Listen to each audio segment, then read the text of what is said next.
మాట్లాడి నేను ఇంకో పని ఏదైనా చేసుకుని సంపాదిస్తాను, కానీ ముందు ఈ ₹1,00,00,000 ఇలా సామాన్య జనం కోసం నేను ₹1,00,00,000 విరాళంగా ఇస్తున్నాను. దాని మూల నిధిగా ఈ కామన్ మ్యాన్ ప్రొటెక్షన్ ఫోర్స్ మూల నిధి కోసం ₹1,00,00,000 నేను విరాళంగా ఇస్తున్నాను. దానికి వెళ్తున్నాను. చెక్ బుక్ ఇవ్వచ్చు. You can sit here. You want to sign first? Yeah. Whose name? It's right. Common Man Protection Force.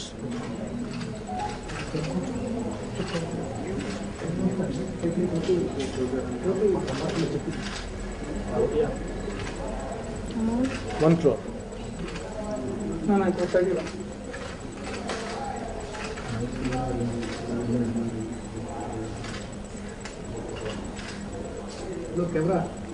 What is this, 22nd? 22nd is the Tariq.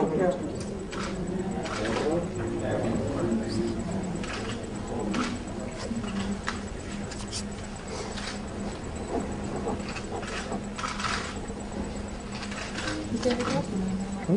Get it up.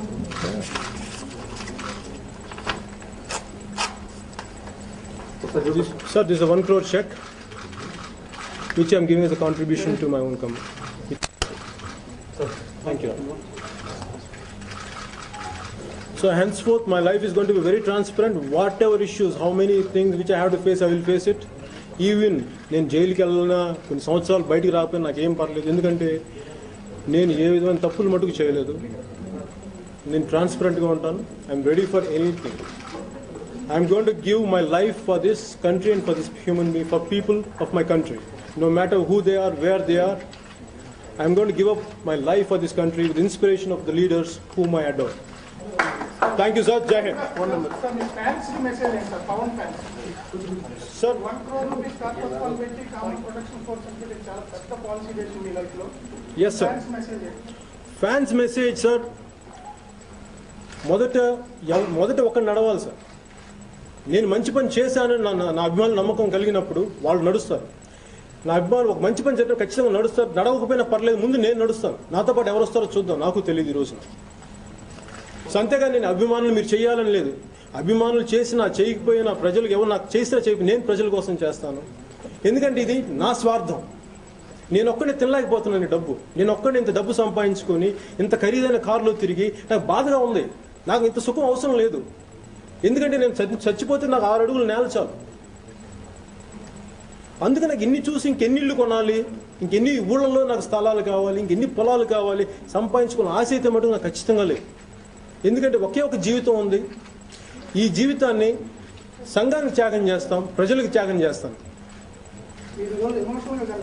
ఎమోషనల్గా కాదు sir. మీరు సమాజంలో ఇన్ని బాధలు చూస్తూ ఉంటారు, మీకు సహాయం చేయాలనిపిస్తుందా? మీకు నిస్సహాయత రాదా? చెప్పండి. ఏదో ఒకటి చేయాలనిపిస్తుంది కదా. మరి నా దగ్గర ఇంత డబ్బు ఉన్నప్పుడు, ఇంత పేరున్నప్పుడు ఎమోషన్ లేకుండా మనుషులు ఎందుకుంటారు చెప్పండి? ఎమోషన్ అంటే కోపం అని కాదు కదా. మీరు చెప్పండి సార్. నాకు మీరు ప్రశ్న అడిగినప్పుడు నాకు మీరు సమాధానం చెప్తే నేను సంతోషిస్తాను. కోపమా ఎమోషన్ అంటే? వేదన సార్. మీరు చెప్పండి. హాస్పిటల్లో, నీలోఫర్ హాస్పిటల్ కానీ, గవర్నమెంట్ హాస్పిటల్ కానీ వైద్యం అందుకొని చనిపోతుంటే నాకు బాధగా ఉంటుంది వాళ్ళని చూస్తే. నేను ఇక్కడ అద్దాల మేడల్లో కూర్చొని వాళ్ళని చూస్తూ పర్లేదులే అని చెప్పి నేను ఇక్కడ సుఖంగా అన్నం తినలేకపోతున్నాను. నాకు బాధగా ఉంది. ఆ బాధలోని భాగమే తప్ప ఇంక వేరే ఏం కాదు. ఎక్కడ ఉన్నాయి 4 నెంబర్స్?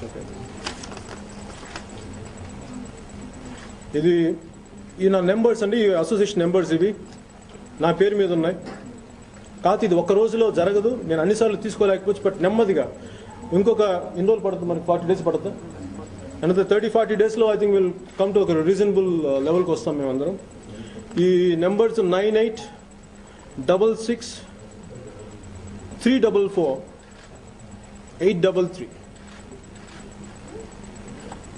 ఇంకో నెంబరు 9866344833. ఈ నెంబర్స్ కోసం, ఈ నెంబర్స్ కానీ ఫోన్ చేస్తే మేము ఎవరో ఒకరిని తీసుకుంటాం. ఈ రోజుకి వెంటనే మీకు ఈరోజు ఎంతమంది ఫోన్ చేస్తారో మాకు తెలియదు, కానీ ఎంతో కొంత మా మిత్రులు కానీ మా సోదరులు చాలా మంది ఉన్నారు బయట. ఎవరో ఒకరు తీసుకుంటారు.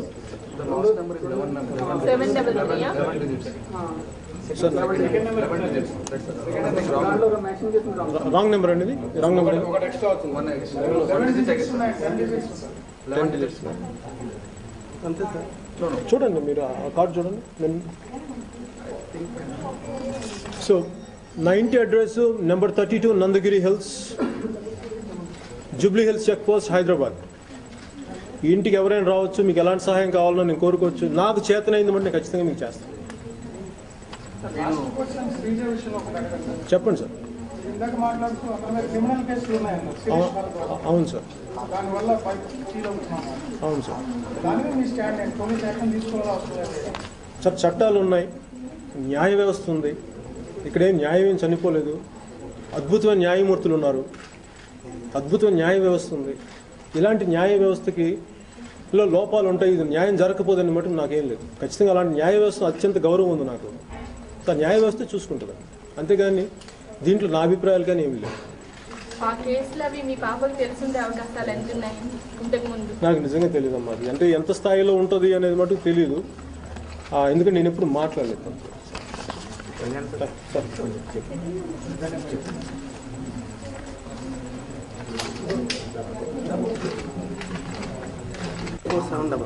Okay 98663733 right.